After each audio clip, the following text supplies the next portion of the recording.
Bonjour à tous, bienvenue pour ce premier Café des Sciences de l'année académique 2015-2016. Alors cette année, actualité oblige, à 2 mois de la COP21, on a souhaité introduire les Cafés des Sciences par un sujet sur les négociations climat. Donc on a le plaisir aujourd'hui d'accueillir Jean-Charles Hourcade, avec qui vous pourrez dialoguer, puisqu'on a conçu ce Café des Sciences pour qu'il y ait un échange assez soutenu avec vous-même. Voilà.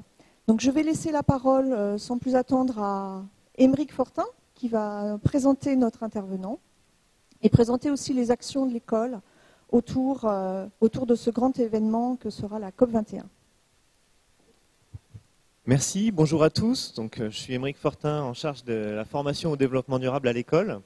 Donc, je profite de l'intervention de Jean-Charles Hourcade pour vous rappeler que l'école est très impliquée dans la COP21, que l'école des Ponts, c'est 20 chercheurs et 22 doctorants et post-doctorants sur les questions d'atténuation du changement climatique, avec une 50aine de publications par an sur les sujets, sur ce sujet, tant dans ses dimensions physiques, c'est-à-dire les systèmes climatiques, les matériaux sobres en carbone, l'énergie et les systèmes énergétiques, et que dans les dimensions économiques et sociétales, sur les instruments des politiques climatiques, Jean-Charles va vous en parler, sur la transition énergétique, sur les mobilités durables.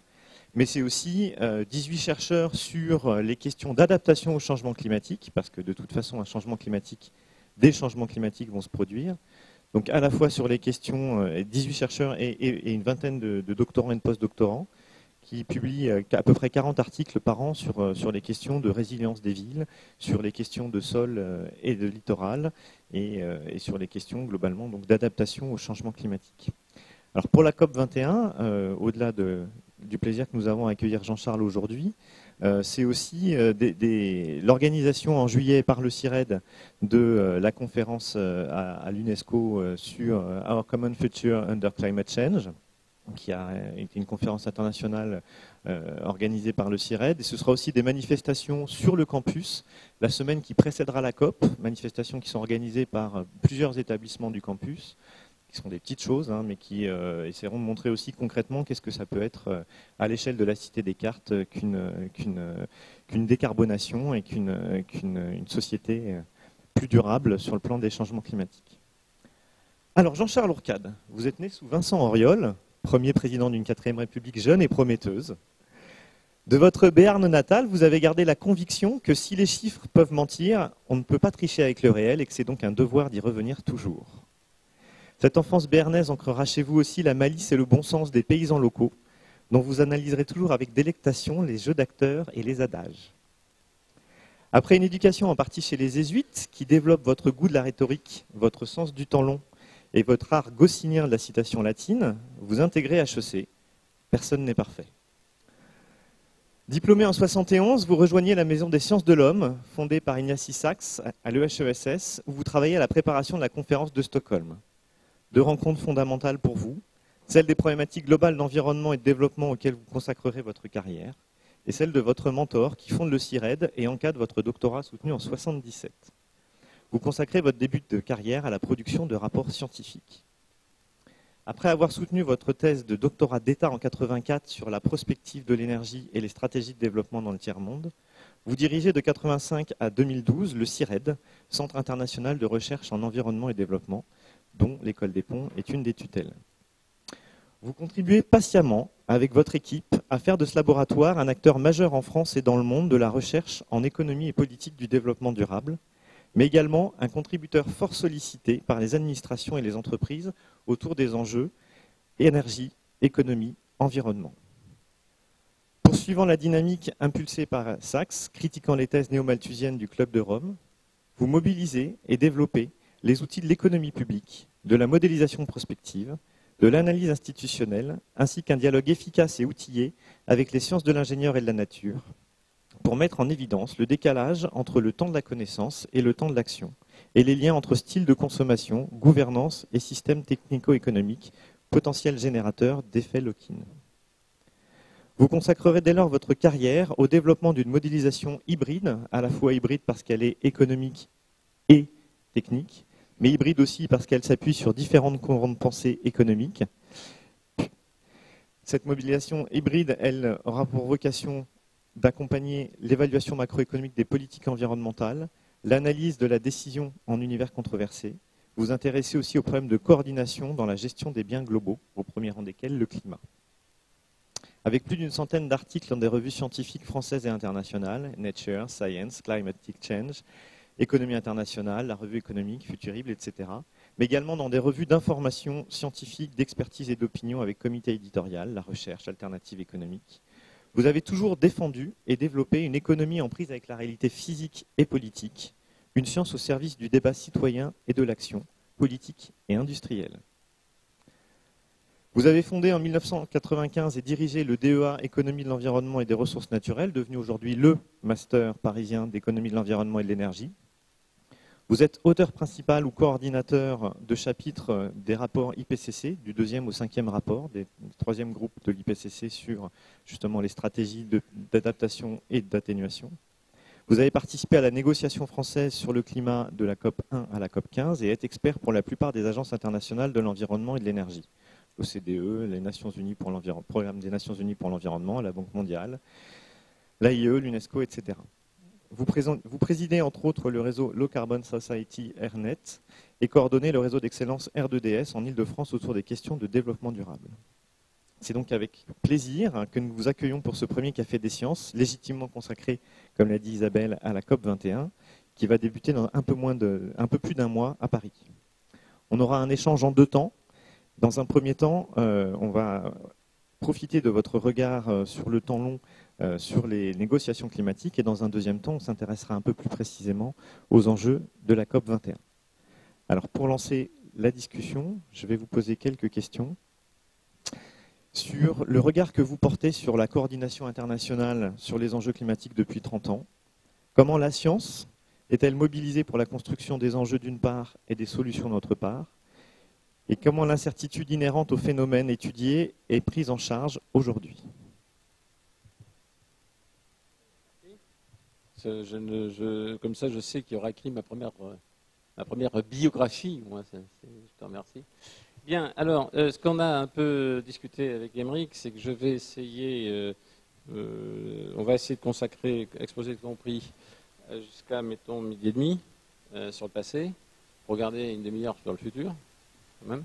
Sachant, alors, il a parlé de ma formation jésuite, je vais, normalement, après 3 premiers quarts d'heure, vous devriez avoir le moral à 0. Voilà. Alors, c'est là que la foi revient. Ensuite, on va essayer de rebondir dans la dernière demi-heure. Ça va? Bien. Pourquoi je dis ça? Parce que, et je continue cette introduction comme ça. Chaque fois, vous avez vu ce que j'ai fait, donc je ne le répète pas. Chaque fois que je fais un topo sur le changement climatique, je me trouve devant, vous savez, vous connaissez tous le Da Vinci Code. Il y a une méthode réelle, c'est qu'il y a un groupe de touristes qui visite la Sainte-Chapelle, et qui se fait engueuler, et le guide se fait engueuler par le groupe de touristes. Parce qu'il n'y a pas une statue de je ne sais pas qui, la Vierge peut-être, dans un coin là. Le problème, c'est que tout le monde pensait que Da Vinci Code avait raison. Et que donc le guide mentait ou avait caché la statue. Alors, quand on parle de changement climatique, je suis un peu souvent dans cette condition-là. Voilà. Donc, je vais faire peu de transparent, mais parfois exprès des choses qui existent. Vous allez ensuite vérifier vous-même. Alors, pourquoi c'est important ça? Parce qu'on est dans un monde par rapport, tu as parlé de Vincent Auriol, voilà. Du temps de Vincent Auriol, il y avait la même chose que maintenant, mais c'était plus lent. Et le problème, c'est que vous voyez bien sur un sujet complexe, je ne sais pas, peut-être faire une bêtise en citant ça, mais depuis 3 jours, on regarde les titres de journaux, alors vous avez, est-ce que c'est bien ou mal de dire que la France est un pays d'orage blanche? Vous avez le synode qui va s'ouvrir, ça sera progressiste versus conservateur sur les diversités remariées. Ce matin, c'était quand même ces syndicats d'Air France, c'est vraiment des types qui sont extrêmement conservateurs, qui bloquent tout, et en plus, ils créent de la violence avec la chemine. Bon, c'est pas bien non plus ça, mais enfin, donc il y avait un syndicaliste hier qui disait, mais vous savez, c'est souvent comme ça, quoi. Voilà. Et donc, si vous voulez, à chaque fois, vous avez une façon de poser les problèmes qui vous met une ligne. Hein, blanc, noir. Et le climat, c'est ça, mais alors sauf qu'il y a plusieurs lignes blanc, noir. Et si vous voulez ne rien y comprendre, vous faites de la succession. Ça, je le ferai quand je travaillerai moins. Je ferai la succession de la façon dont les affaires climatiques sont organisées dans le temps, et c'est passionnant. Parce que ça veut dire qu'on a des problèmes. Alors, tu parlais du latin, là, c'est une phrase latine très importante, c'est audivi alteram partem, j'écoute la partie de l'autre. C'est-à-dire que dans le monde, on ne sauvera pas le climat si on ne se comprend pas. On ne peut pas se comprendre si on pose des problèmes en termes de lignes de division trop claires. D'accord ? On va essayer de complexifier un tout petit peu les choses. Hein. Donc il faut lire l'histoire que je vais raconter avec ce projet que j'ai toujours en tête, dire attendez, c'est suffisamment compliqué pour qu'on ne se perde pas dans des faux débats. Et en général, c'est eux qui dominent. Hein, attendez, parce que c'est plus facile en termes de mise en scène de le faire. Bon, alors maintenant, je vais reparler de l'histoire. Je vais faire très peu de transparent pour commencer par des choses que je vais affirmer de façon un peu brutale pour rester à peu près dans un délai court, parce que bien sûr, je peux en parler pendant des heures. L'affaire du climat n'est pas une invention, un complot d'écologistes. Hein. Vous avez des scientifiques qui travaillent, qui font tourner des modèles, et qui, vers 85-86, peuvent les faire avec des modèles en 3 dimensions. Donc ça devient sérieux, on prédit le réchauffement. Mais le point important, c'est 88. C'est quand le G7 décide de créer, que pour le 20e anniversaire de la conférence de Stockholm, on va faire à Rio de Janeiro une convention climat. Je ne commande pas là trop vite, mais vous vous rendez bien compte que c'est très rapide, hein, c'est très très vite après les premiers modèles. Dans ce G7, il y a de grands écologistes qui s'appellent George Bush Senior et Margaret Thatcher. Pourquoi ils font ça? Je fais aucun commentaire parce que sinon c'est trop long. C'est qu'il faut se rappeler qu'à cette époque, on est en période de contre-choc pétrolier. Le prix du pétrole a été descendu pendant un mois seulement. À 8 dollars le baril. À 8 $, alors ça fait, c'était pas une guerre entre, alors je t'explique pourquoi, une guerre entre l'OPEP et Mme Thatcher. Ça passe de 35 à 8, ça remonte vite, hein, d'accord, mais enfin quand même. Il y avait une guerre où, simplement, l'Arabie Saoudite mettait beaucoup de pétrole sur la table. À ce prix-là, vous fermez tout, hein, vous fermez la mer du Nord, vous fermez l'Alaska, etc. C'est pas viable, puisque vous êtes très dépendant d'une seule région. On est déjà encore plus au Moyen-Orient. Alors, pourquoi je dis ça? C'est qu'on ne comprend pas le lancement de l'affaire du climat hors des questions énergétiques telles qu'elles étaient, des questions de sécurité énergétique telles qu'elles étaient perçues à cette époque. Comme maintenant, si vous voulez réfléchir sur COP 21, mettez-vous au courant du contexte géopolitique. On ne comprend pas le COP 21 si on ne comprend pas la géopolitique autour. À l'époque, c'était ça. Il y a une vieille affaire, alors je vais vite là, et ça remonte à Nixon en 1971. Il y a un problème pour la gestion de la dépendance énergétique, c'est que vous êtes forcé de monter des prix du pétrole si vous voulez financer la transition, pour payer votre énergie plus chère. Quand vous payez votre énergie plus chère, vous mettez en cause la compétitivité de vos industries si vous le faites tout seul. Donc tout le monde rêve de faire la transition ensemble. Et l'avantage de l'affaire climat, c'est très simple économiquement. C'est que si on dit qu'on fait quelque chose sur le climat, on va tous payer l'énergie plus chère. Si on paye tous l'énergie plus chère, on va tous faire cette transition sans poser des problèmes de compétition économique. Donc l'idée, c'est très vite de dire s'il y a un prix du carbone, on va faire la transition, et ça sera mieux dans le monde, on va faire cette conversion et ça sera mieux pour la paix. Alors il y a un discours, là j'insiste, qu'il faut regarder. Sur mon website, ça existe, il est pas très bien, mais éventuellement tu pourrais mettre sur le web du pont. Tiens, des ponts, ça va, je te le dis tout de suite, ça sera plus facile d'accès. C'est le discours de Schlesinger, qui est l'ancien patron de la CIA et directeur du département de l'énergie à cette époque. Et en 89, fait un topo, ce topo, il est devant la conférence mondiale de l'énergie, à la fin, et c'est pour ça que j'ai fait exprès quand même de mettre quelques phrases ici. Ensuite, j'espère que c'est ça. Il provoque, 89, il dit, nous, Américains, nous sommes les meilleurs alliés des Arabes, c'est ironique bien entendu, puisque nous importons beaucoup de pétrole, on ne veut pas faire d'efforts en matière de prix énergétique parce que c'est quand même très très désagréable, pas taxer l'essence parce que ça prime notre liberté, pas de nucléaire parce que c'est dangereux, le charbon c'est sale, et donc on aime bien les Arabes. Le mot qui donne ça, c'est pas allié. Hein. On aime trop les Arabes. Enfin, il parle de façon extrêmement brutale. Le texte plus poli est sur mon web, et ce serait bien peut-être que ce soit davantage connu. Et il dit qu'ils sont très clairs. Les problèmes, les USA vont se demander vont se poser un jour des questions de sécurité énergétique. Nous dépendons de plus en plus d'un monde, d'une zone, on est en 89, qui est assez instable. Ça ne s'est pas arrangé depuis. Et donc, pour ça que je dis c'est un problème de paix, tout le monde comprend à cette époque, les gens qui font de l'énergie comprennent que l'affaire du climat, c'est aussi un problème de paix dans le monde, c'est un problème de gestion de la dépendance pétrolière et de la rente pétrolière. Alors, il s'est passé des choses depuis qui n'étaient pas dans le bon sens. Hein. Et donc, c'est clair, c'est écrit ça, mais c'est marrant parce qu'on n'en parle jamais. Hein, on dit c'est les écolos. Non, c'est pas les écolos. Hein. D'accord ? Bon. Évidemment, on a un contexte géopolitique très particulier.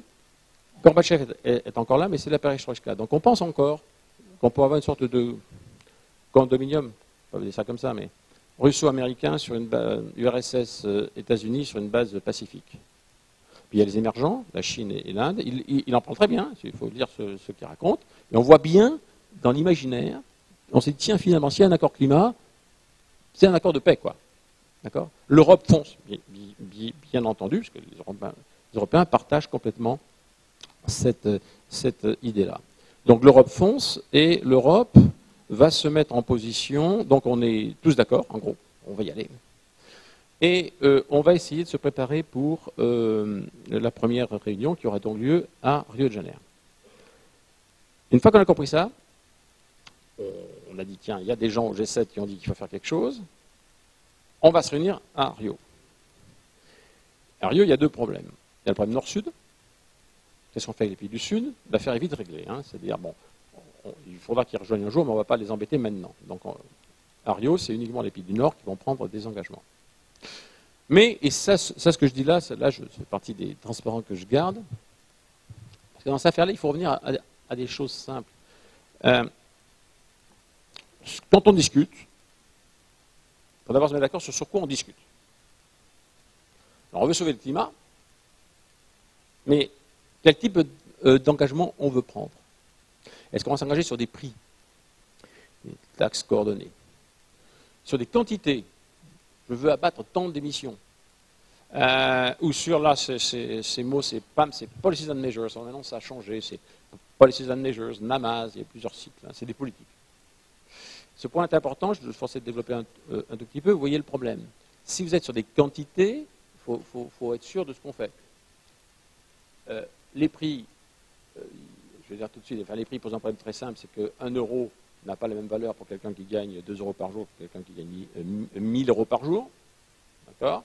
Et puis les PAM, c'est bien parce que ça engage pratiquement personne. Quoi, parce que, en gros, les PAM, sur quoi c'est compliqué? On va faire des choses, bien sûr. Mais vous comprenez bien qu'on ne peut pas harmoniser les plans thermiques pour Marseille et pour Tromsø en dessous du pôle Nord, enfin du cercle polaire. Donc c'est compliqué. On va se demander est-ce qu'on fait uniquement l'énergie ou tout le reste, je ne reviendrai pas dessus, mais surtout les règles d'observance. Qu'est-ce que ça veut dire ce legally binding commitments? Je vais pratiquement pas y revenir dans l'exposé, simplement pour faire remarquer que c'est un thème qu'on entend souvent dans les médias. Est-ce que ça sera des legally binding commitments? Alors une seule phrase, il n'y a pas de loi internationale qui ne soit prise comme un gentleman's agreement, il n'y a pas de choses comme ça. C'est le traité de Westphalie, hein, ça remonte à ça. Bon, la seule solution, si quelqu'un ne respecte la loi, c'est de lui déclarer la guerre.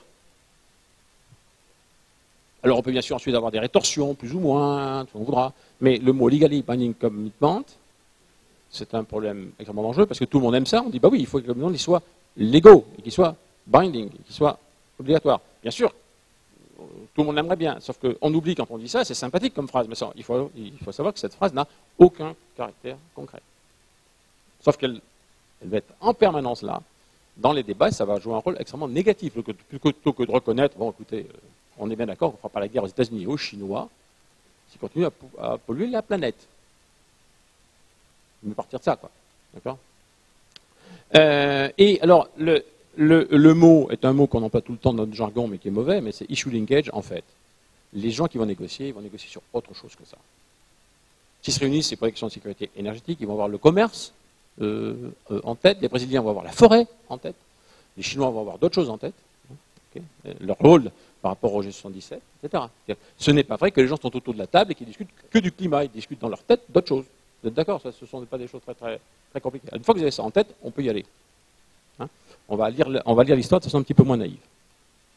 Alors, première étape, j'ai dit Stockholm. Stockholm, à l'époque, tout le monde, en gros, est pour des taxes. Pourquoi des taxes? C'est très simple. C'est que si vous avez une taxe, contrairement à ce qu'on a dit aux Français, on n'aura jamais dit aux Français depuis 20 ans, c'est absolument super ça, c'est prendre les journaux, quoi. Si vous levez une taxe, bien sûr, on se dit que chaque pays va donc détaxer quelque chose, hein, en compensation. Et tout le monde se dit qu'une taxe c'est bien, parce que chaque pays aura la latitude de baisser quelque chose et il fera ce qu'il voudra. C'est bien pour les pays occidentaux, pour les pays en développement c'est plus compliqué, d'accord? Mais on voit bien pourquoi on va parler de taxes. Et j'ai mis cette phrase de Nordhaus, parce que c'est un Américain qui dit cette anecdote, le climat sera sauvé lorsque les travailleurs américains descendront dans la rue pour exiger une hausse des taxes sur l'essence afin de financer la santé, sans tuer l'emploi. Bon, évidemment, il ne pense pas que ça va arriver, ça. Mais c'est bien la réalité. La réalité, ça serait très bien nous qu'on paye nos retraites avec autre chose que nos salaires. Enfin, je dis ça comme ça. Et ça, dès 90, c'est sur la table. C'est pas maintenant, c'est dès 90. Le livre blanc de l'or. Donc l'Europe pense ça, pense comme ça. Ça va? C'est pas moi qui invente. Hein. Par contre, ça, on oublie ensuite de vous le redire dans les dernières tentatives de faire la taxe carbone. Ça fait partie des mystères, genre Da Vinci Code. On n'est jamais allé regarder ça. Première idée, donc, taxe. Chaque pays fait ce qu'il veut en interne et on se met d'accord sur une taxe. C'est pas si simple, hein, mais on comprend pourquoi. La question à savoir, c'est pourquoi ça va rater. Ça va rater. Et là, on est au cœur de comment ça se joue, ça. Parce que vous comprenez bien, vous avez des sujets plus ou moins en dessus de la pile, et vous avez des réflexes. Ça va rater pour une chose qui est compliquée, mais que j'ai vécu de près. C'est que la France est... Donc, il va y avoir une proposition européenne qui s'appelle la proposition RIPA Dimenea, qui est une proposition de taxe mixte, carbone-énergie. 50% sur le carbone, 50% sur l'énergie. Pourquoi ça? Parce qu'en Europe, des pays... je sais que c'est filmé, c'est pas grave, je vais le dire comme ça, vous comprenez, c'est un understatement, hein, ça va, c'est un petit humour, mais bon, qui sont trop romantiques dans leur tête pour comprendre que le nucléaire c'est la meilleure technologie du monde. Parmi ces pays, il y a les Allemands, ils sont romantiques, nous on est rationnels. Donc nous on aime le nucléaire et eux pas. Mais ils comptent, donc on leur fait plaisir en mettant le 50% de taxes sur l'énergie en soi, pour inciter à la discipline énergétique. En France, on est rationnel, donc on est 100% de taxes. Je travaillais à l'époque avec Yves Martin, je participais à ça, et tout le monde pense, moi le premier, qu'à la fin, les Français vont se rendre... c'est normal que nous on dise que la taxe que sur le carbone, mais qu'à la fin, il y aura un accord. L'accord ne se fait pas, donc l'Europe est très prête à présenter ça. Le problème qu'il y a, c'est qu'il y a deux événements. Bérégovoy se fait convaincre par une partie de l'industrie française, qui est la seule intéressée qui suit le sujet, les autres ils ne suivent pas le sujet, que ça leur coûte très cher, c'est les industries lourdes. Et c'est vrai qu'elles ont un problème. Mais on présente à Bérégovoy des chiffres de surcoût, uniquement les surcoûts de la taxe, pas du recyclage. Parce que si on mettait le recyclage, 80% de l'industrie française y gagne. Puisque la taxe, elle gagne moins, elle dépense par rapport... elles ont plus de contenu en emploi que d'énergie, donc si on fait un switch comme ça, 80% de l'industrie française y gagne. Il y en a 5% qui y perdent vraiment. Donc là, il faut trouver la solution. Bon, donc c'est la première chose. Deuxième chose, on lui dit que l'industrie française va souffrir en compétitivité. D'habitude, je prends du temps pour vous faire réagir, je ne vais pas le faire ici. Mais vous savez quel est notre premier partenaire concurrent en Europe? Ça s'appelle l'Allemagne. Qui aurait davantage souffert d'une taxe sur le carbone, l'Allemagne ou nous? Grâce au nucléaire, justement, on est beaucoup moins pénalisé. Donc, on va se convaincre que la taxe carbone est contraire aux intérêts de l'industrie française. Donc, c'est bien une industrie en Europe qui va bénéficier d'une taxe carbone, c'est bien la nôtre. Deuxième chose, il est de ma promo, donc voilà, il est célèbre pour d'autres raisons maintenant. Il y a des visiteurs du matin qui vont voir Strauss-Kahn. ministre des Finances, et qui disent, quand même c'est stupide cette histoire de taxer aussi l'énergie, et Strauss, qui est un gars très brillant, qui a beaucoup d'humour, dit, ah oui, c'est aussi stupide que de taxer le Coca-Cola pour lutter contre l'alcoolisme.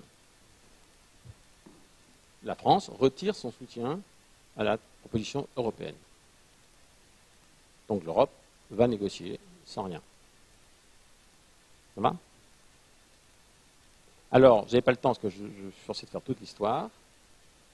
Vous réfléchissez un tout petit peu, mais ça ne vient pas tout de suite, ça c'est normal, ça ? Un petit peu ?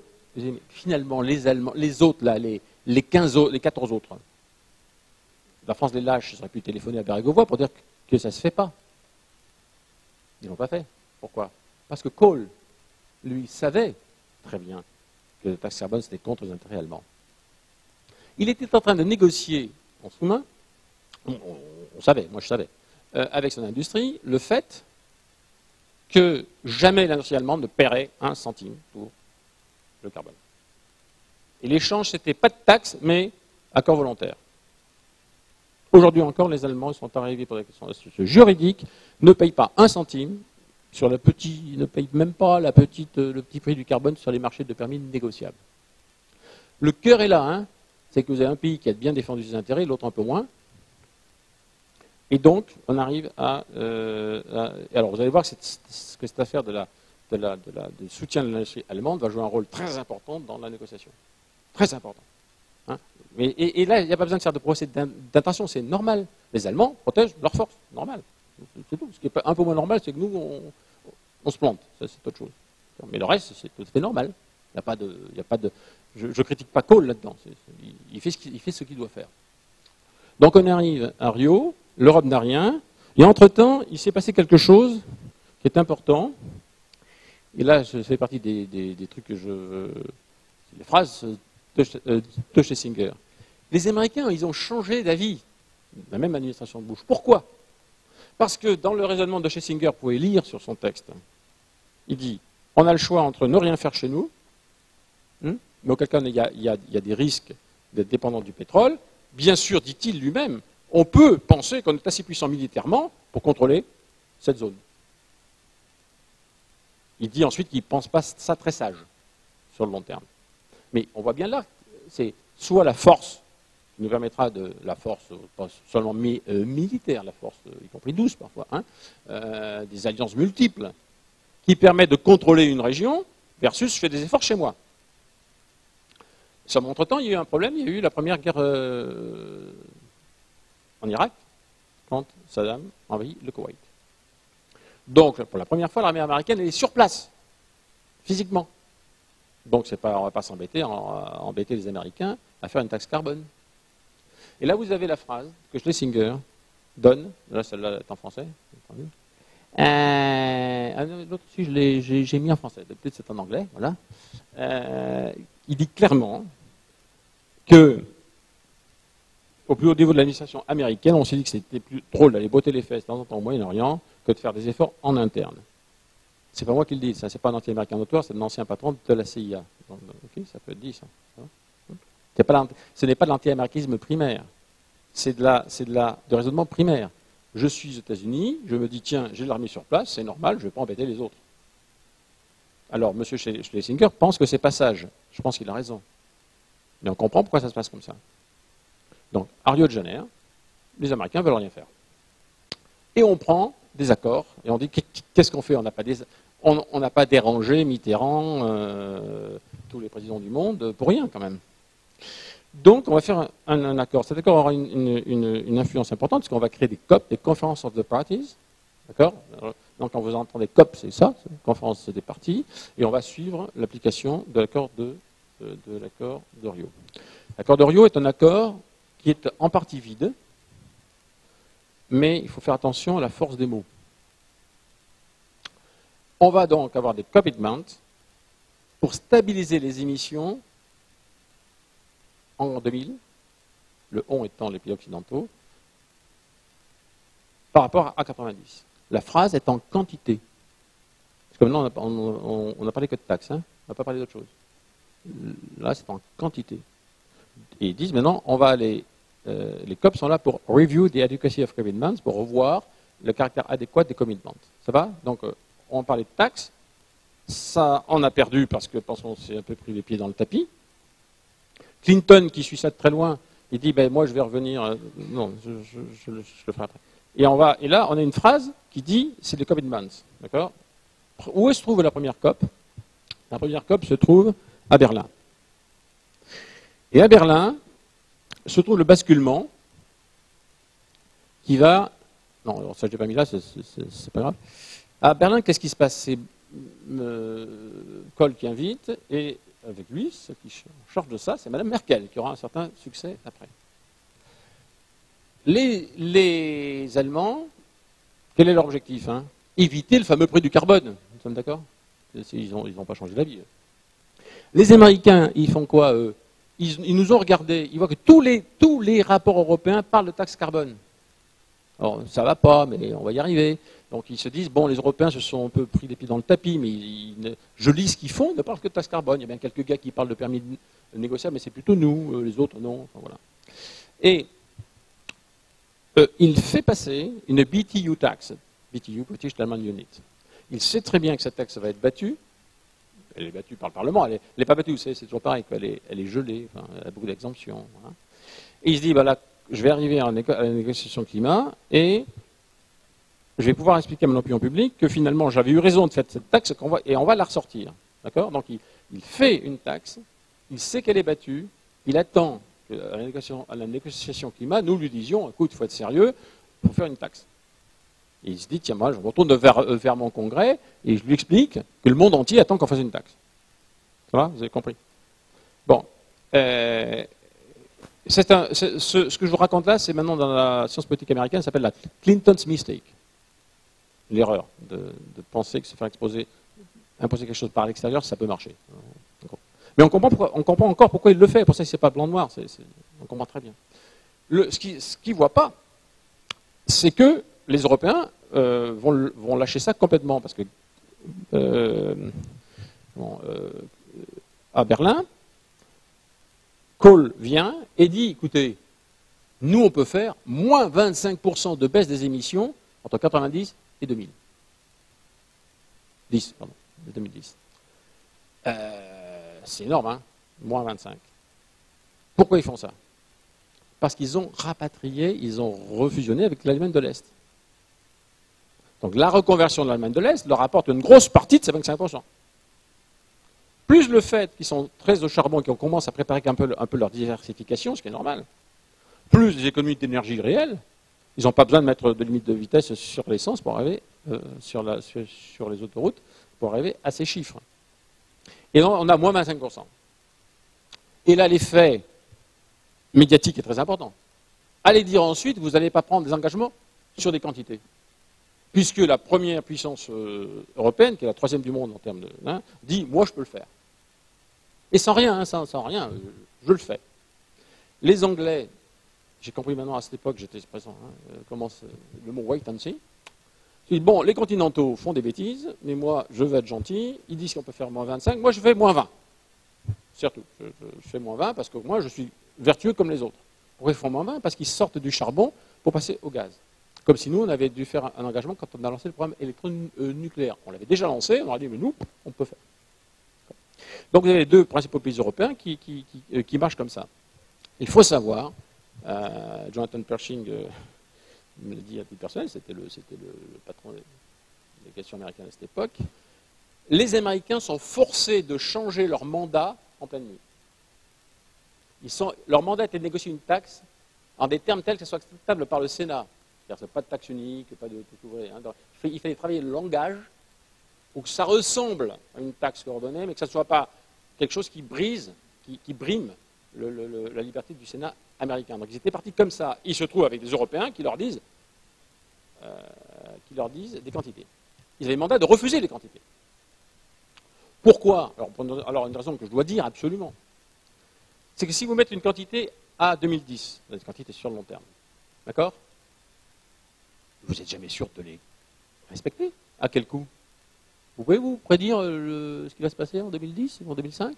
Attendez, la France signe quelque chose. Les Bretons, excusez-moi, je suis béarnais, mais j'ai rien contre les Bretons, il se trouve que c'est les derniers, là, d'accord? Ils ont fait quelque chose. bloquent les routes. Je ne peux pas faire ce que je voulais. Les camionneurs bloquent les routes. Qu'est-ce que je fais, moi, français? Je signe un truc comme ça? Je suis sûr que je peux envoyer l'armée pour les dégager? Voilà. Donc, sur les quantités, on a un gros problème d'incertitude sur les coûts. Et donc, le raisonnement est très simple, et vous allez voir, ce raisonnement, il va resservir. Ou bien je suis honnête, et je refuse le débat sur les quantités, ou bien je suis hypocrite, et puis j'accepte. Sachant que, de toute façon, il ne m'arrivera rien si je ne respecte pas. C'était ça, la logique.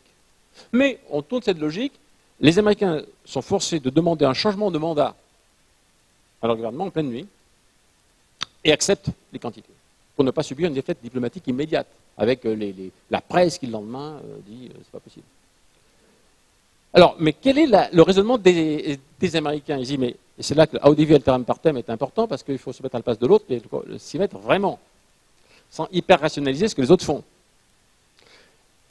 La question, c'est que eux, leur logique, c'est la suivante. Puisque tout le monde devrait savoir que un engagement sur des quantités peut être hypocrite parce que ça peut coûter plus cher, alors il me faut une sécurité que si je prends un engagement, je le paierai à moindre coût. Donc dans leur tête, et pas seulement dans leur tête, il y a des travaux là-dessus, j'avais même écrit des choses, voilà, sur si on a des caps, je vais employer le mot comme ça, des caps, il faut du trade. Parce que si je me suis trompé, je vais importer, parce que ces fichus bretons, excusez-moi, pour les bretons, ils ont bloqué les routes, je vais pouvoir importer de Chine, d'Inde, d'Italie, de je ne sais pas où, des permis d'émission pour payer la faute des Bretons. D'accord? Donc, si vous voulez, vous avez... Je parle des Bretons là-dessus pour aller au bout. C'est simplement, bien sûr, vous avez des incertitudes sur les technologies, sur l'industrie, etc. Je prends le cas politique parce qu'il faut aller au bout de ça. Si vous avez une impossibilité de réforme dans un pays, vous avez un problème, quoi. Okay? Donc, la question là-dedans, c'est que vous avez donc immédiatement, les Américains vont associer cap et trade. Ce dont en Europe, on n'avait jamais parlé. Ça, il faut le savoir. Les premiers débats sur les permis commencent 6 mois avant Kyoto. Donc on arrive à Kyoto. Vous avez compris qu'on est passé des taxes au quota. Mais alors, là, pour le quota, on sait au moment de Kyoto que ça pose un problème. Et ce problème vient de deux choses. Et je suis là, attendez, voilà. Ces deux phrases-là. C'est avant Kyoto, ces phrases-là. Non, l'une est avant et l'autre juste à la fin. J'étais présent en séance pour la fin. Je vais dire pourquoi. Vous négociez sur des quotas. Mais si vous négociez sur des quotas, ça veut dire que j'ai signé quelque chose. Pour respecter ma signature, je suis prêt à importer des permis d'un autre, de quelqu'un d'autre. Eh bien, le Sénat américain vote une phrase qui peut être présentée, qui a été présentée à l'époque comme d'un cynisme absolu. À l'unanimité, et là c'est un problème, parce que vous voyez, c'est l'audiovisuel alteram partem 3 fois, tu vois, là, ça y est. C'est que, ou bien on pense que les Américains sont des crétins absolus et qu'on ne pourra jamais rien en faire. Faire attention avec ce genre de phrase, parce que ça veut dire que donc, on ne sauvera jamais le climat, c'est pas la peine. Ou bien on pense qu'il y a quelque chose de vrai dans cette phrase-là. Le Sénat américain unanime dit qu'il n'y aura pas de ratification d'un tel accord, avant qu'il soit signé, s'il y a une meaningful participation of developing countries, c'est-à-dire si les pays en développement n'acceptent pas eux-mêmes certaines contraintes. Ce qui, bien sûr, est bizarre. C'est le premier pollueur du monde qui va demander à dire, écoutez, moi, je ne m'engage à rien si l'Inde ne fait pas quelque chose. Alors, ça, c'est une façon de poser le problème. Vous avez une deuxième façon de poser le problème. Vous regardez les cartes. À l'époque, dans toutes les simulations, ça voulait dire que les États-Unis, par exemple, importaient 15 milliards de dollars des Russes. Vous les voyez signer un chèque aux Russes systématique de 15 milliards? Ça, c'est pour prendre les choses polies. Avec l'Inde, c'était pire, et avec la Chine. Vous voyez les Américains signer des chèques à des pays qui, quand même, sont des puissants. Enfin, c'est pas seulement. Okay. Donc, ça veut dire que pour des raisons géopolitiques tout à fait évidentes, ça ne pouvait pas marcher. Et le Sénat américain le dit. D'accord? Sauf être hypocrite. Il peut signer, mais s'ils sont sincères, ils ne signent pas. Deuxième chose, on fait quand même Kyoto. Pourquoi on le fait? C'est qu'on pense trouver un système, et j'y participe, hein, qui quand même peut marcher. Enfin, c'est très simple. Avant Kyoto, j'ai écrit un article disant que ça ne marcherait jamais. J'ai écrit, c'est en 1994. Puis ensuite, j'ai dit, bon, maintenant que ça y est, on peut essayer d'en faire un bon usage. Et j'ai participé vraiment à cette négociation. Je suis là parce qu'ensuite, ça va plus vite, pour te dire. Il me dit 10 minutes, mais ça va plus vite après. Je sais ce que je fais là. Donc, la question, c'est que c'est ce point-là qu'il faut comprendre. Hein, d'accord? La question, c'est la chose suivante, c'est que vous allez vous retrouver, on signe quelque chose.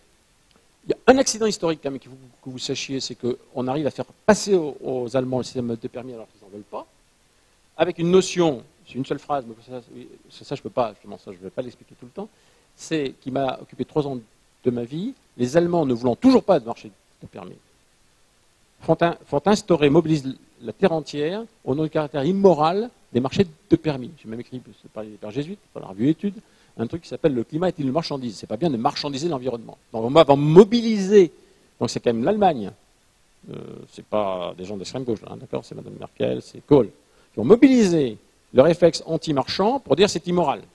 Les riches vont payer les pauvres. Donc là, mais en fait, elle protège son industrie. Et la raison très simple, c'est qu'ils vont imposer une contrainte de supplémentarité. L'article 17, il n'y aura pas de permis, les permis sont possibles s'ils sont supplémentaires, s'ils sont additionnels à l'action locale. C'est une phrase toute simple, mais qui veut dire qu'aux États-Unis, les républicains vont utiliser cette phrase pour dire, regardez, vous signez un accord qui donne aux Européens des droits de regard sur la politique américaine. Donc cette phrase, elle était dangereuse. Ça va? Vous comprenez pourquoi, hein? Cette petite phrase, elle n'est pas anodine, elle est lue comme ça. Et les Américains pensaient vendre le cap and trade en disant, comme ça c'est le marché, quoi, puis ils se retrouvent avec ça. Je le laisse de côté. Plus important pour la suite, c'est que juste à la fin, alors que l'accord a été quasiment signé 2 jours avant, vous avez Sharma, qui est un Indien, qui au nom du G77 de Chine, dit la chose suivante. Vous allez regarder mes mains parce qu'il me l'a dessiné ça ensuite. Il dit voilà, il n'y aura pas there is not be any carbon trading until the question of the primary of the entitlement of primary emission rights. L'entitlement, c'est peut-être en français, c'est pas l'allocation, c'est le droit qu'on donne. C'est pas l'allocation, c'est le droit qu'on donne aux émissions, aux droits d'émission quand cela sera résolu. À 2 jours de la fin, vous imaginez une négociation entre Russes, Américains, Indiens, etc., sur les droits d'émission sur le siècle. Évidemment, il le fait pour bloquer. Ça veut dire une chose, ça veut dire aussi que ça, il me fait la carte suivante, côté. Si vous discutez sur des quantités, vous êtes sur un gâteau à se partager. Vous nous dites, vous avez bouffé les 2 tiers de ce gâteau sans faire gaffe. Puis vous nous promettez d'être très fair-play pour se partager le dernier tiers. Vous croyez qu'on vous croit? Alors l'Europe a toujours fonctionné comme ça, dans son discours. Il y a une théoricienne de pays en développement qui a fait un bouquin sur Hypocritical Europe, l'Europe hypocrite. Vous avez une loi qui, évidemment, à laquelle personne ne croit. En interne, on va vous vendre ça comme étant c'est vertueux. En externe, c'est pas perçu comme vertueux, c'est perçu comme hypocrite. Donc, on va jusqu'à COP6, mais là je vais accélérer. COP6, on tâche de sauver l'affaire, une affaire qui m'a perdu beaucoup de temps, mais qui est tout à fait, je ne vais pas expliquer le système comme ça, on essaye de trouver un compromis avec les Américains pour les aider à ce que répondre aux républicains qui leur disent ça va mettre l'économie américaine à genoux, en trouvant un compromis sur une sorte de price cap, sur un prix plafond du carbone, qui fait que si jamais le prix du carbone devrait aller au-delà, le reste des émissions, c'est une sorte de taxe internationale pour financer un fonds pour le développement propre pour les pays en développement. Donc une sorte d'accord comme ça. Important, c'est de savoir pourquoi ça rate. Un, ça rate parce que c'est trop tard. Deuxièmement, parce qu'on a fait la grande astuce géopolitique remarquable, qui est de décider un jour diplomatiquement qu'on négocierait la fin de l'accord, pour être sûr qu'on reste fort, hein, nous Européens, sur nos bases, au moment même de l'élection américaine. Vous négociez avec des gars qui ont le dos au mur, parce qu'en face, c'est les républicains. Donc, très peu de manœuvres. Et troisièmement, dans l'un des tours de table des communautés européennes où je me trouvais, très simple, on va revoir venir l'affaire nucléaire. Pourquoi? Les Allemands ont toujours ce problème. Et donc, il y a une demande pour que, une pétition juste avant la fin, là, pour que le nucléaire soit exclu du mécanisme de développement propre dans cet accord. Évidemment, Madame Poinet, vous connaissez ses sentiments sur le nucléaire, aurait accepté ça sans problème. Aucun ministre français ne peut accepter de dire que le nucléaire, c'est une énergie dangereuse en tant que ministre. Donc ça veut dire que les Allemands nous disent il n'y aura pas d'accord si le nucléaire n'est pas exclu. Quand j'ai entendu cette phrase, j'ai su qu'il n'y aurait pas d'accord au sens vrai du terme. Donc on va ensuite garder les deux derniers jours pour ne pas adopter la proposition que l'on avait mise en place. Bush est élu et l'affaire se ferme. Pour retenir là, c'est que les Français ont réussi à faire détruire une possibilité d'accord sur la taxe carbone à cause du nucléaire, et les Allemands ont fait la même chose à COP6 pour la raison inverse. Alors, pour accélérer et passer à la fin et donner un peu de place pour le débat, on a prévu de... Bon, c'est bon, le reste c'est facile à résumer. Vous avez vu qu'on a un jeu que personne n'a bien maîtrisé. D'accord? COP6 vient, Bush prend le pouvoir, les Américains se retirent de cet accord, on en prend pour 8 ans. Ça sera ma conclusion pour parler à la période où j'espère vous donner plus d'espoir. 2009 arrive, et là la mise en scène est assez redoutable. Celle-là nous a fait perdre beaucoup de temps. Vous vous rendez bien compte qu'il aurait fallu calmement faire le bilan intellectuel de pourquoi on a raté. Parce que là j'insiste quand même, hein, nous avions en face de nous à l'époque l'administration américaine la plus proche de nous. Si vous aviez un axe droite-gauche en termes français, c'est toujours un peu faux. En gros, c'était plutôt des rocardiens, quoi. Ce qui, pour les États-Unis, est vraiment l'extrême gauche, quoi. D'accord? Bon, donc on avait les plus proches de nous. On n'a pas réussi à faire un accord avec les plus proches de nous. Bon, ça aurait été bien de faire un peu un bilan intellectuel de pourquoi. Prix, quantité, c'est pas facile. Tout ce que je vous ai raconté, comment on fait avec les Indiens, qui disent qu'on se fiche de leur figure, on a fait des erreurs quand même. Bon, on peut en faire. Et donc, il y avait des gens qui ont écrit dessus, faut pas... 9 ans plus tard, on se dit, qu'est-ce qu'on va faire? Eh bien, le problème, on va repartir avec le même logiciel, la même structure mentale. Comment ça se passe? C'est très simple. Vous avez Obama qui prend le pouvoir, donc vous avez le vilain Bush et le gentil Obama, donc Obama va en faire quelque chose. Et vous avez, ça a changé ça, dans les gens qui entourent les grands de ce monde, surtout en France, c'est moins de scientifiques et beaucoup plus de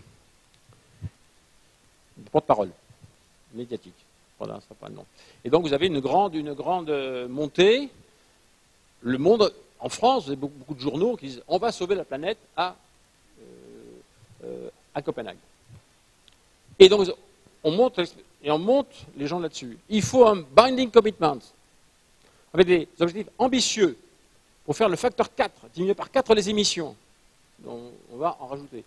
Beaucoup d'experts suivent, hein, parce que le gouvernement il suit aussi les modes. Hein, voilà, on fait des rapports sur le facteur 4. Tout à l'heure, je vous ai expliqué comment ce truc-là a été inventé. Bon. Question, c'est que il y a un petit détail qu'on a oublié. C'est que Obama, quand il gagne, le Sénat est à 60-40. Mais il y a Ted Kennedy qui meurt. En mourant, au Sénat, c'est 59-41. Ça veut dire qu'Obama doit jouer le jeu à 60-40, il peut imposer ce qu'il veut dans ce domaine. À 61-49, il doit discuter avec les républicains. Bien sûr, sur le climat, bloque tout. Deuxièmement, quel est son objectif à lui? C'est bien sûr la santé, et je le comprends. Donc s'il doit avoir une confrontation avec les Américains, il va la mener sur la santé, il ne va pas la mener en plus sur le climat. Donc un peu de bon sens politique. On sait qu'à Copenhague, il ne se passera rien. Plutôt que de le jouer du style, justement c'est bien, on va pouvoir préparer les autres COP et regarder comment on fonctionne, on fait le contraire. Bien sûr, qu'est-ce qui se passe? Vous avez un grand effondrement de l'opinion publique derrière. Vous avez Allègre qui ensuite vient et qui vend 250 000 exemplaires avec un bouquin très mensonger sur le changement climatique. L'opinion se retourne. Aux États-Unis, maintenant, ça y est, la majorité des gens, enfin, pas la majorité, une grosse partie des gens ne veulent plus entendre parler. Donc, on a raté le coche parce qu'on a refusé de changer le logiciel. Alors maintenant, on va débattre un petit peu. Ce qu'on a prévu, c'est que je m'arrête. En gros, on était resté sur un truc de burden sharing, de commitment sur des quantités qui ne pouvaient pas marcher, et ça, on le savait. On va créer le Green Climate Fund, dont j'en parlais tout de suite après. On va quand même dire, on voit bien que la question du financement, ça compte. Et donc, on va promettre ça. D'accord? Alors maintenant, je m'arrête. Vous avez bien désespoir total. Et alors maintenant, on va essayer de voir après. Mais je vous propose qu'on se dise c'est qu'on parle un petit peu de ça et je vous montrerai comment on pourra en sortir. Voilà. Donc, si vous voulez quelques remarques, on a prévu un petit peu que je m'arrête maintenant pour échanger. J'ai des choses à vous dire sur le futur. Après. Donc, si vous avez des questions, merci de vous présenter avant de poser votre question. Oui, bonjour. Abdelkader, je suis responsable académique du département d'économie et de finances. Alors, il y a des élèves d'ailleurs du département de deuxième année, donc on suivi déjà un cours d'économie, et notamment en première année. Et les élèves de première année vont le suivre avec Stéphane Gallon. On a un cas pratique sur la taxe carbone avec un débat à l'époque entre Dominique Strauss-Kahn et Martine Aubry sur l'histoire du double dividende. Donc avant même, voilà. Entre les deux, je n'ai pas parlé de celui-là. Voilà, il y avait celui-là. Est-ce que vous pourriez justement rappeler ce principe du double dividende? Ça, c'est ma première question. Et puis la deuxième question, c'est, on n'a pas beaucoup parlé d'investissement dans la transition énergétique et la question du taux d'actualisation, justement, parce que les élèves là aussi voient encore le calcul de la valeur actuelle nette. Donc, évidemment, la notion d'actualisation est centrale comme critère de rentabilité des investissements. Donc, on aurait aimé avoir votre point de vue. C'est vrai que c'est autre chose, mais on profite que vous soyez là pour avoir votre opinion. Non, sur ça, je commence par la fin. C'est bien comme question, parce que vous avez remarqué que je n'ai pas parlé d'investissement. Parce qu'on n'a pas parlé d'investissement. Donc j'ai fait l'histoire. C'est quand même curieux, non? Dans notre monde, on n'a pas parlé d'investissement, on n'a pas parlé de finance. Dans notre monde, c'est un peu curieux, non? Voilà, donc je vais répondre à ça juste après. Justement, ça fait exprès. C'est très bien, parce que ça montre bien ce qui s'est passé. Il y a une sorte d'hypnose. Il y avait d'un côté des économistes qui ont dit, avec des prix, on fait tout. Les autres qui disent, que les quantités, c'est mieux quand même, on sait ce qu'on fait, mais on n'a pas parlé de ce qui déclenche. Ce qui déclenche, c'est quand même des questions d'investissement. C'était une des grandes erreurs de la carte mentale que l'on avait en tête. Le on étant les gens qui négocient, qui n'ont pas fait d'économie, qui sont là, qui défendent le bout du rat. La leçon, c'est ça. Ils avaient oublié la finance en tête. Donc, je répondrai après. Alors, taxe carbone et double dividende, c'est plus généralement qu'est-ce qu'on fait avec la taxe carbone. Alors, il y a, de fait, un épisode de Aubry versus Strauss-Kahn. On a raté aussi celui-là. Non, la question est très simple. À dire, c'est très simple. Normalement, on a une taxe sur le carbone. On détaxe quelque chose. Bon. En Europe, quand même, vous connaissez les problèmes des charges sociales, on détaxe sur le travail. Et donc, d'où l'idée de double dividende. Est-ce qu'on ne peut pas à la fois un dividende d'emploi, croissance, etc. Et alors, je peux faire un cours là-dessus.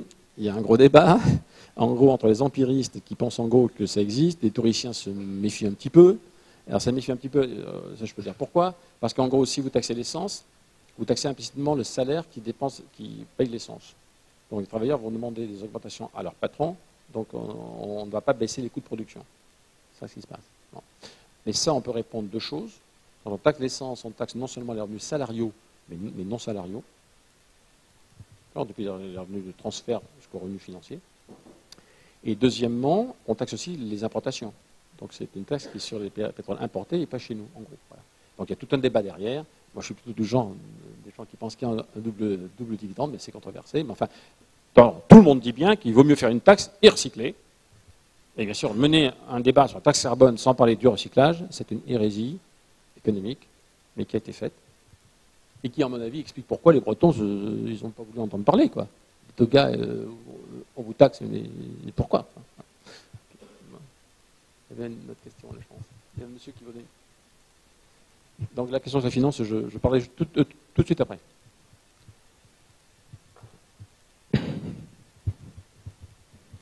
Et merci pour cette description avec le côté House of Cards des jeux de pouvoir et politique.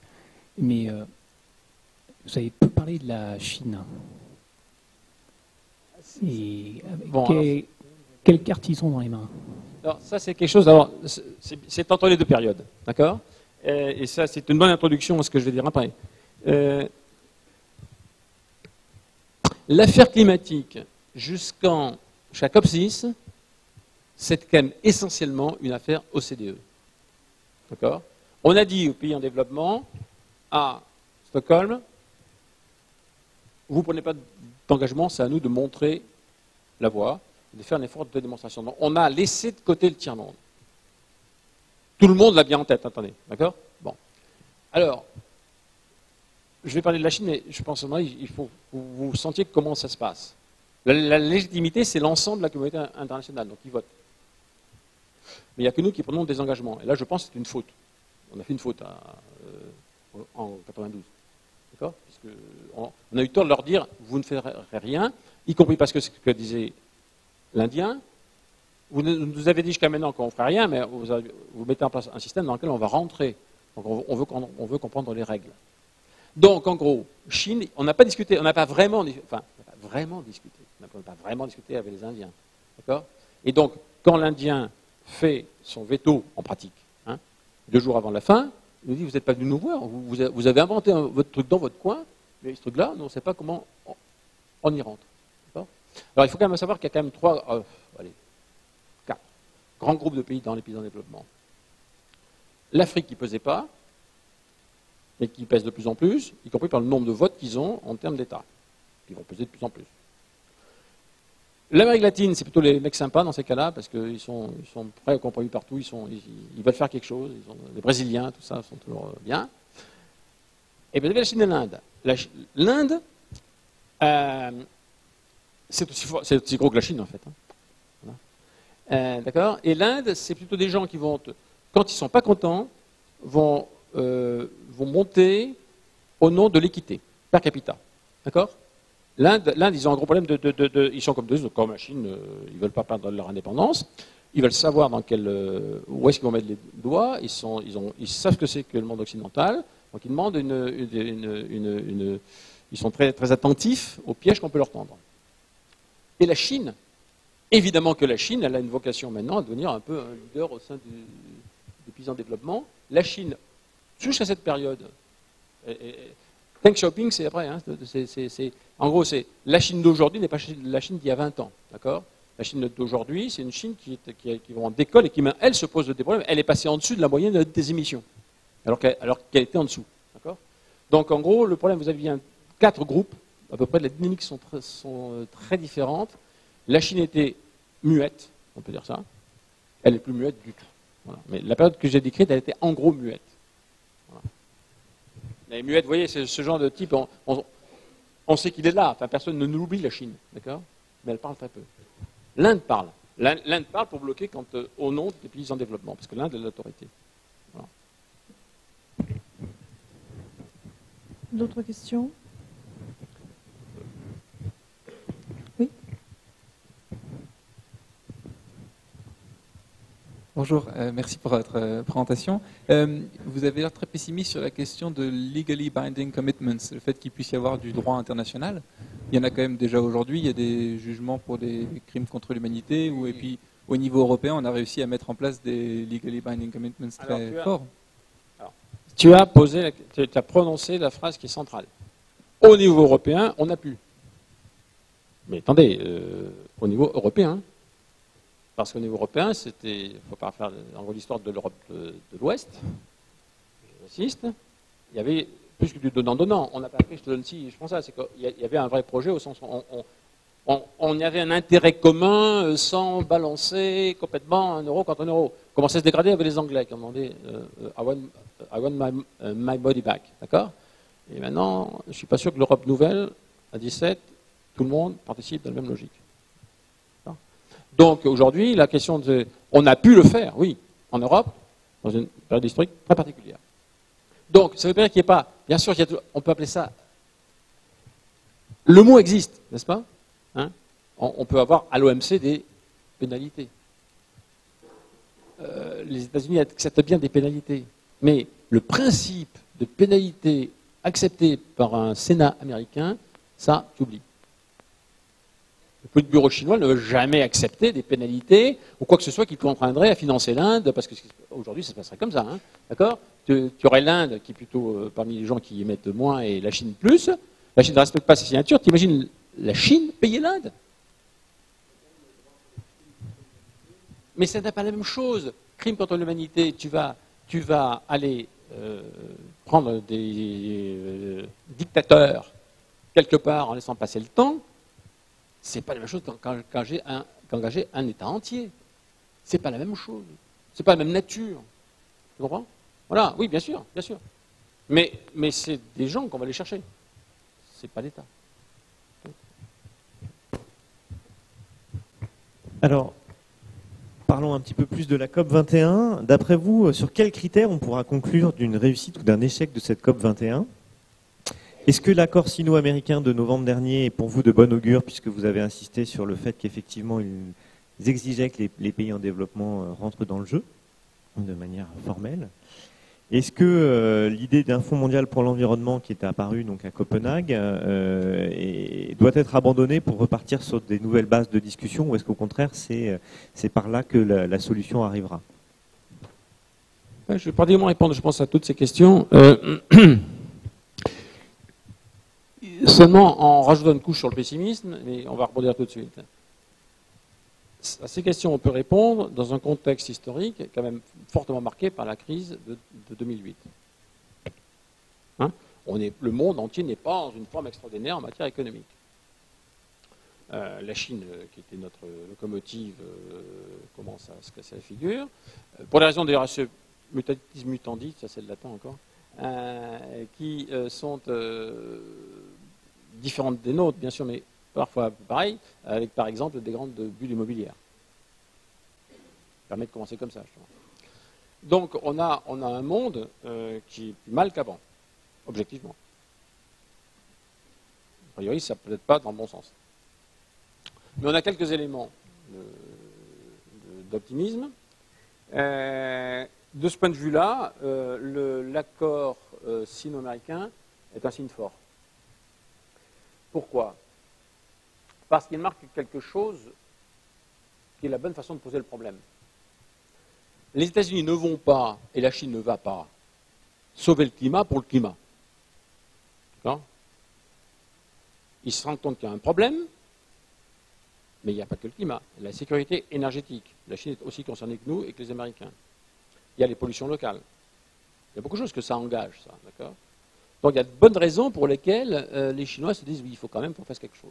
Moi, je suis allé en Chine à plusieurs reprises depuis quelques années. Ils ont un vrai problème avec le charbon, quoi. Enfin, c'est pas n'importe quoi. Ils ont un vrai problème avec leur système économique. Ils ont un vrai problème avec leur bulle financière. Ils se rendent bien compte de ça. Ils ont un gros problème de train ville-campagne. Donc dans ce contexte-là, le fait d'avoir un système énergétique qui fonctionne mieux, que le pétrole ne fasse pas des yo-yo, ça les intéresse. Les Américains aussi. Alors les Américains, ça change un peu parce que les Américains, le grand risque, c'est que c'est le schiste. En gros, maintenant, ils peuvent jouer le splendid isolation. C'est ça? Parce qu'en gros, ils s'en foutent dans le Moyen-Orient. Mais enfin, bon, les Américains du Sud continuent à penser que c'est extrêmement dangereux. Donc, en gros, ça veut dire qu'il y a une conscience que si on pouvait lancer quelque chose sur le climat, ça engagerait bien d'autres affaires dans le monde. Ça, c'est clair. Idéologiquement, quand même, il y a très ambigu, comme pour le faire des immigrés, en gros, puisque vous avez d'un côté une partie de la société mondiale qui se crispe énormément. Mais de l'autre côté, il ne faut pas sous-estimer, alors la France c'est peut-être particulier, mais enfin, ne sous-estimez pas l'influence de l'encyclique du pape. J'étais à Boston il y a une semaine, il y avait un Indien, dans un truc d'économie, qui cite 3 fois le pape, quoi. Non mais ça, c'est pas rien. Donc vous avez des mouvements sur lesquels on peut jouer. Alors je parle de la crise. En gros, c'est s'il y a, je donne la réponse tout de suite, s'il y a conscience que, et la finance va venir très, très très vite. Vous n'allez pas aujourd'hui expliquer à qui que ce soit dans le monde qu'on va faire quelque chose sur le climat, alors qu'on parle d'immigrés, de vagues d'immigrés qui viennent, qu'on est en chômage, qu'on ne trouve pas de job, et qu'il n'y a plus un sou en caisse pour payer les écoles du coin parce qu'on a coupé les vivres des collectivités locales. D'accord? Ça va? C'est simple. Il vaut mieux partir de là, non? Bon. Donc on doit se dire, il n'y a plus de sous en caisse pour les collectivités locales, elles vont se réunir là, j'ai entendu ça hier, il y a nous, il y a des écoles qu'on voulait construire, on ne peut plus le faire, on doit tout couper, il y en a qui se croulent, on a retardé voilà. Et vous dites aux gens, mais on va payer les Chinois et les Indiens pour qu'ils ne polluent plus. À mon avis, vous avez peu de chances d'être convaincant si vous dites ça. Par contre, si vous dites,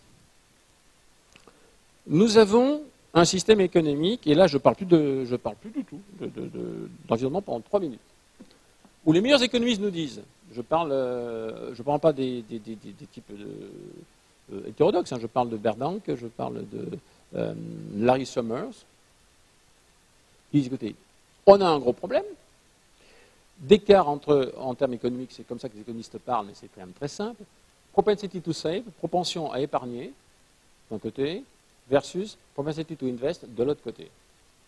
Propensité à investir. C'est quoi la crise financière? C'est bien sûr le règlement du système financier international. Au fait, puisque je suis là, je fais de la publicité pour un monsieur qui est Raghuram Rajan, qui est le patron actuel de la Banque centrale indienne, qui a été prof au MIT et chief économiste du Fonds monétaire international. Il a écrit un bouquin qui s'appelle Fault Lines, qui raconte, c'est un libéral, hein, au sens français du terme, qui raconte la crise. Voilà. Donc, lisez-le, ça s'appelle Fault Lines. Il y a une traduction en français dont j'ai oublié le titre, qui est aux éditions du Pommier. Voilà. Donc, on a un problème où, certes, l'intermédiation financière et monétaire joue un grand rôle, mais derrière ça, d'où vient la spéculation? C'est quoi la spéculation? C'est de l'argent. Vous avez beaucoup d'épargne dans le monde, depuis les pays pétroliers jusqu'à les couches moyennes, supérieures, n'est-ce pas? Elles ont du fric, et elles veulent mettre ce fric quelque part. Le problème, c'est qu'aujourd'hui, on ne sait pas où on peut investir ce fric. Pourquoi on ne peut pas le faire? Parce que, par rapport à ma génération, je peux vous dire que c'est très clair, les critères de gestion des entreprises, elles ont changé. Hein, c'est que maintenant, on regarde de beaucoup plus près la valeur pour l'actionnaire. Donc, le risque d'investissement est beaucoup plus fort du point de vue d'une entreprise. Hein. S'il fait un mauvais investissement, c'est pas seulement, il ne va pas plus aller voir son banquier aussi facilement qu'avant, parce que le banquier va le regarder d'un mauvais œil, et ses actionnaires vont dire, écoute, c'est quoi ce truc-là? J'enlève mon fric de ta boîte, et puis vous avez des chutes de capital très très fortes. Donc ça veut dire, si vous voulez, qu'on a d'un côté une incertitude à l'investissement dans un régime des affaires qui a changé depuis 30 ans ou 40 ans, qui fait qu'on a de plus en plus de peine à investir sur le long terme. Et en même temps, vous avez plus d'épargne. Et ça se boucle, d'ailleurs, puisque j'ai plus d'épargne, parce que je ne sais pas où mettre mon fric après. D'accord? Bon.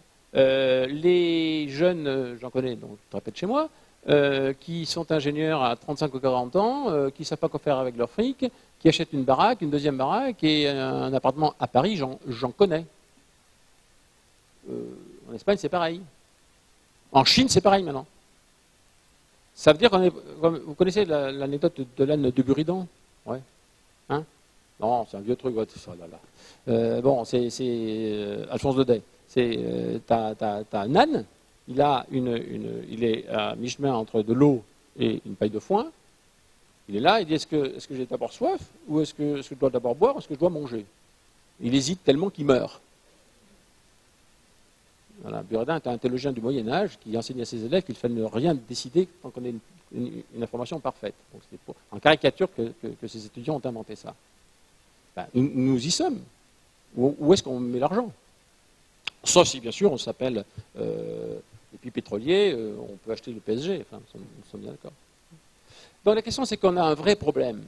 Et si on dit aux gens, vous avez le Fonds monétaire international qui dit, aujourd'hui, le monde souffre d'un sous-investissement majeur dans les infrastructures de base dans les pays en développement. On a pris un retard énorme. D'accord? Donc si vous dites que c'est ça, le problème de l'économie mondiale, on ne sait pas où mettre l'argent. On a coupé nos investissements de long terme. C'est quoi la transition énergétique? C'est pas seulement que l'énergie. L'énergie, c'est les transports, c'est le bâtiment. Je construis des infrastructures, c'est exactement ça.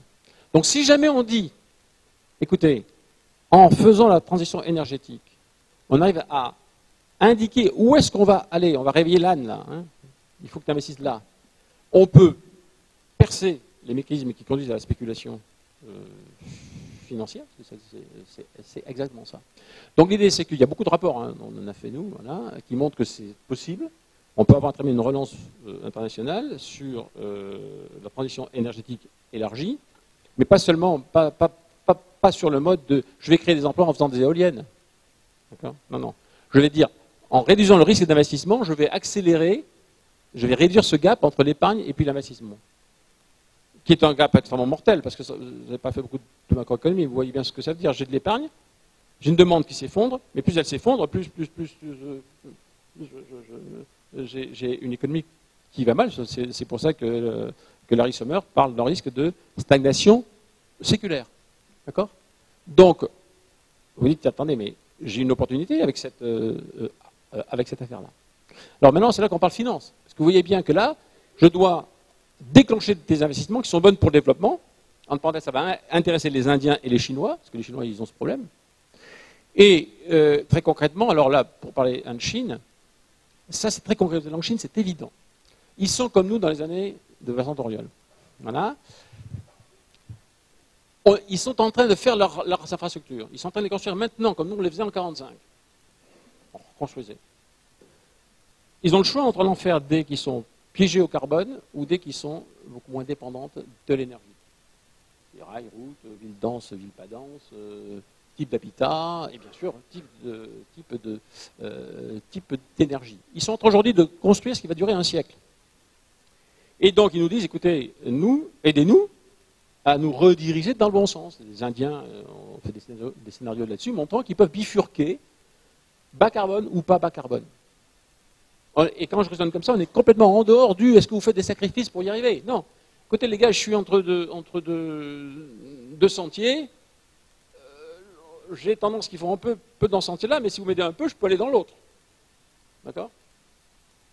C'est ça l'enjeu. Alors, cet enjeu, comment on peut le faire? C'est la chose suivante. Je vais passer maintenant. C'est quelque chose qu'on a fait, qu'on est en train de travailler maintenant. J'ai présenté plusieurs reprises. Alors, je vous présenterai ce qu'on a fait nous, mais surtout, vous pouvez aller voir pour montrer que ce n'est pas seulement moi. Hein. Vous avez dans France Stratégie un papier qui a été fait sur le contexte européen. France Stratégie, c'est le nouveau nom du commissaire général Dupont, qui reprend ces idées-là. Hein, d'accord? Et donc, il y a un mouvement d'idées autour de ce que je vais vous raconter. Ce qui va arriver à temps, c'est autre chose. Voilà. Et pour montrer qu'il y a une ouverture possible si on ne se trompe pas de cadrage du sujet. En gros, c'est pour ça que je suis très hanté sur le Legally Binding Commitment, je veux bien, mais alors sur quoi? Ça va être tellement le genre de choses qui peuvent faire perdre énormément de temps. Je vous en donne d'autres, hein, comme ça je vous en fais des tonnes, hein, je peux improviser, je vous en donne un. C'est trop tard pour agir, on voit bien qu'il y aura de l'adaptation, ce qui est vrai, et puis les pauvres vont souffrir, ce qui est vrai, les îles vont être submergées, ce qui est vrai. Et donc, il y a un problème de savoir dans le Green Climate Fund, c'est combien va être pour l'adaptation, combien sur la mitigation. D'accord? Pour l'adaptation versus mitigation. Vous lancez le débat comme ça, je vous promets que vous en avez pour 6 mois, un an, 2 ans, etc. Ok? Tout le monde va se battre sur un truc, de toute façon, il n'y a pas de réponse. Donc là, je vais essayer de... Donc mon problème à moi, c'est plutôt les faux débats qu'on peut lancer entre-temps qui fassent que ce que je vais vous raconter passera ou pas. Alors, je ne vais pas vous présenter une solution, enfin, ça va y ressembler. Je suis trop conscient de ce qui se passe pour savoir que ce n'est pas une solution, c'est le cadrage. Il ne faut pas retenir là, ce que je vais raconter, ce n'est pas la solution, c'est le cadrage. Hein, et si ça passe, il y a une chance, à ce moment-là, on peut penser que les autres COP, elles marcheront. Cette COP-là, ça sera une réussite si on cadre les choses pour que les autres, en gros, on ne se trompe pas de cadrage. D'accord? Bon. Et c'est pas perdu, en gros. C'est ça que je pense. Alors, si on reprend le problème de fond, je reviens au problème de la finance. On a un peu trop raisonné. Alors, pour les coûts d'économie, là, c'est un truc comme ça. Vous avez des courbes de coûts comme ça. Hein, vous avez des pays. Certains, ils sont plus doués que d'autres pour faire des abattements. Et on vous dit, voilà, le pays B, il est plus doué que le pays A. On va mettre un cap and trade, et puis le pays B va exporter des émissions au pays A, et ça se passera bien. Alors, pas le temps de vous faire le... Bon, vous imaginez ce que ça veut dire. Hein. Le gars qui abat plus facilement va vendre à l'autre. Et on vous fait une belle courbe comme ça. C'est quoi ces courbes? Ces points-là, c'est un coût. Mais le coût, c'est pas comme le coût de la tomate ou de la poire que vous allez acheter au marché du coin. C'est un calcul actualisé dans le temps, c'est un flot de dépenses et de gains, et vous utilisez un taux d'actualisation pour avoir ce qu'on appelle un levelized cost. Hein. On va analyser les dépenses des sorties, on va tout ramener à une valeur unique. Ça va? C'est une opération mentale, ça n'existe pas. Hein.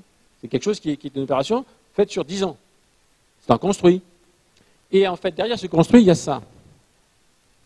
Alors si vous analysez comme ça, il n'y a pas de finance. Il n'y a pas la peine, vous avez des coûts, vous rédigez ça en problème technique. La réalité, ce n'est pas celle-là. La réalité, c'est que vous avez ici donc, deux projets, un A et un B. Vous imaginez que le projet B, le projet A, pardon, il est supérieur au projet B.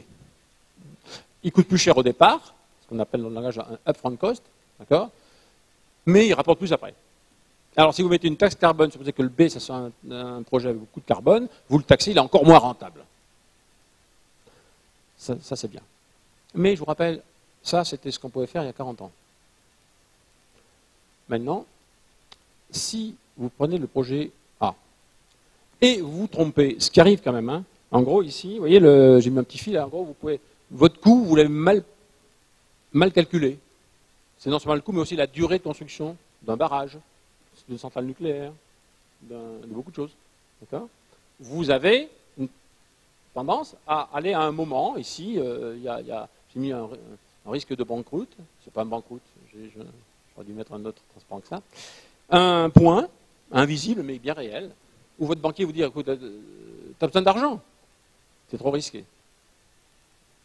Et s'il y a trop de banquiers qui vous disent ça, l'actionnaire dit, attends, moi je retire mes billes.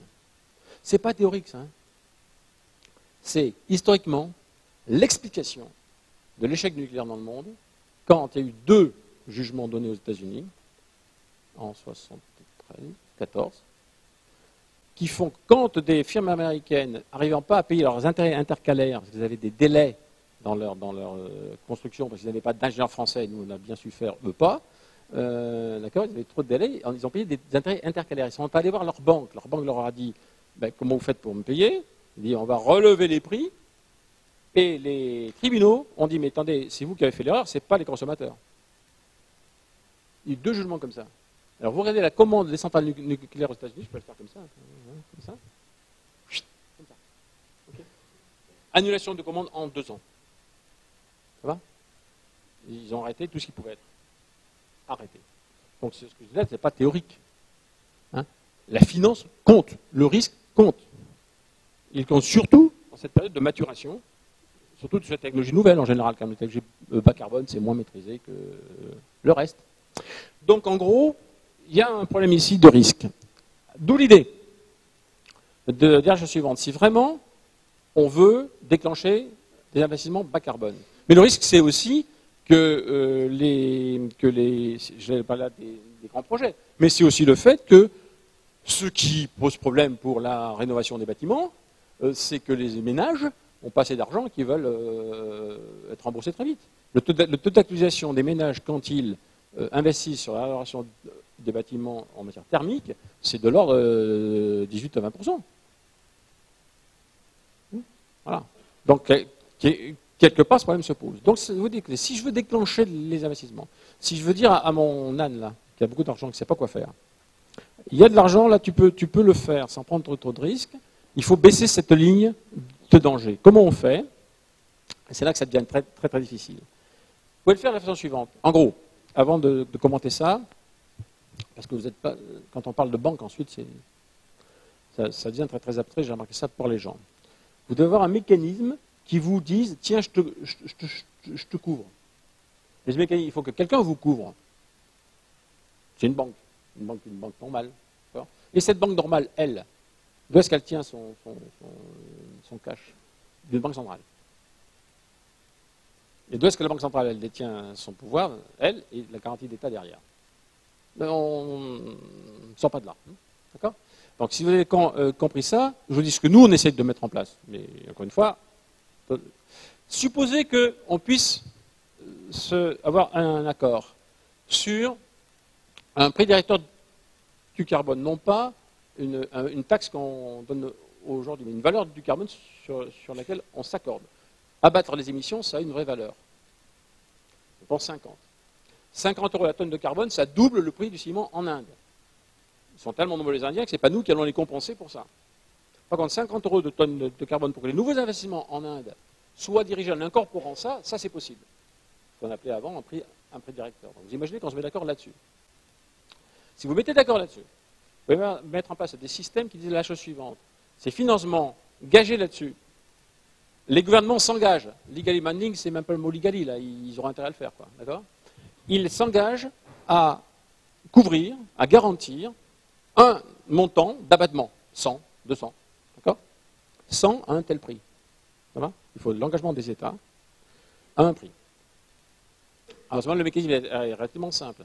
Vous avez un porteur de projet qui a besoin de 100 de crédit. La banque va lui dire, allez, je te passe 50 en cash et 50, tu me rembourses en certificat carbone. Certifié.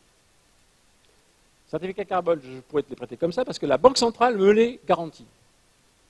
Pourquoi elle me les garantit ? Parce qu'elle sait que grâce à la garantie d'État, quand je vais lui rendre, elle va être transformée en actif carbone, comme l'or. Elle va inscrire ça, comme il y a de l'or dans la partie gauche du bilan du Banque centrale, elle va mettre, j'ai mis des carbone assets. Et si vous faites ça, vous pouvez faire deux choses.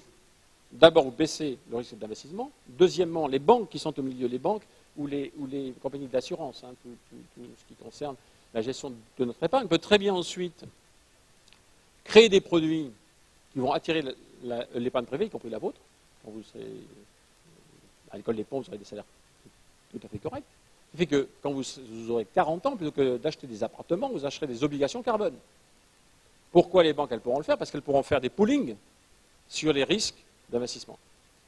Vous avez deux choses à faire. Si vous voulez, vous avez d'un côté, ici, à raisonner, ici, sur la partie, comme vous êtes comme ça, à gauche, j'ai plus de projets carbone parce que la ligne des dangers en cash, elle a diminué parce qu'on peut me repayer en certificat carbone.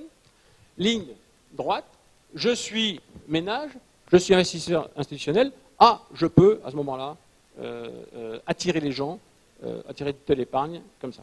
D'accord ? Ça, bien sûr, ça va un peu vite, mais en gros, c'est ça l'idée. Alors, pour terminer sur la négociation, ça ne sera pas adopté, bien sûr. Ceci, c'est pour les prochaines années.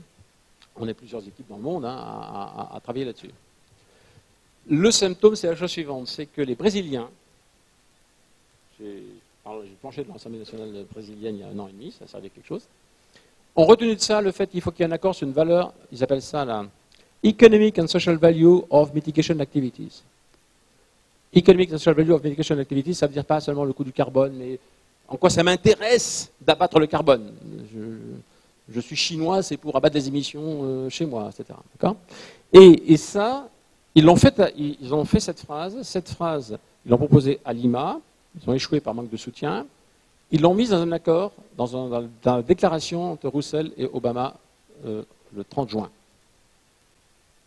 Voilà. Et l'idée aujourd'hui, c'est de savoir en quelle mesure cette phrase pourrait être mise ou pas dans l'accord de la COP. C'est une phrase. Pourquoi c'est important ? Parce que c'est à partir de là qu'on pourra raccrocher le reste. Alors, il y a une bataille aujourd'hui dans laquelle nous sommes. Il y aura un appel de 150 scientifiques, plus, je pense qu'ils seront 200, dans quelques jours pour essayer de soutenir ça. Et la négociation française, on va voir ce qui est possible. Le danger, c'est que la dynamique de négociation ne porte pas à ça jusqu'à maintenant. On s'y prend un peu tard, mais c'est comme ça. Mais tu me demandais, est-ce que ça sera une réussite ? Je pense que les INDCs qui ont été négociés, c'est bien et non pas mal pour l'annonce suivante. C'est qu'au moins dans les pays, ils ont dû réfléchir en interne, donc c'est pas mal qu'ils disent quelque chose. Bien sûr, ça reste une boîte vide s'il n'y a pas de mécanisme économique derrière. Et l'intérêt avec la finance, c'est que c'est un mécanisme économique où tu discutes sur de l'accès à des financements, sur quelque chose de positif, pas sur un gâteau qu'on se partage. Donc tu ne suis pas sur une contrainte, mais sur une opportunité. Voilà. J'espère que... Alors, je te le dis parce que j'ai oublié, tu m'avais demandé des textes et j'ai retrouvé celui qui finalement est le moins mauvais sur cette affaire. Pour Elzanal des mines, je pense que c'est cela qu'il faut donner. Voilà.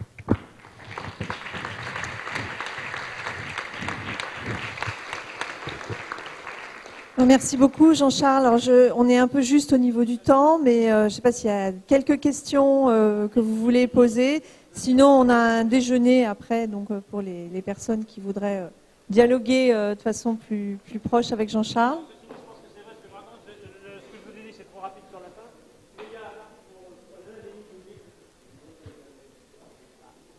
Allez, non, j'ai oublié que j'avais starté. Cet article, on peut le mettre quelque part, il est court, il fait 4 pages, et où on décrit ça, voilà. Mais normalement, parce qu'il y a bien d'autres choses à dire là-dessus, mais au moins vous aurez ça en tête. Ce qu'il faut retenir très simplement, vous savez, il y a un mot important, comme ça je peux le dire, qui était à la dernière conférence, c'était à Cancun, dont personne ne parle, et c'est intéressant de voir que personne n'en parle. C'est à Cancun, il y a eu ils appellent ça un paradigm shift, un changement de paradigme, et ils disent ce qu'il faut, c'est l'équité, oui, mais c'est pas le sharing the pie, c'est pas l'équité sur comment je vais partager le gâteau, ça je n'y crois pas, c'est equitable access to development. Et la finance, c'est ça, c'est equitable access to development. Aidez-nous à ça. Voilà. Et j'espère que là, ça marchera. OK ?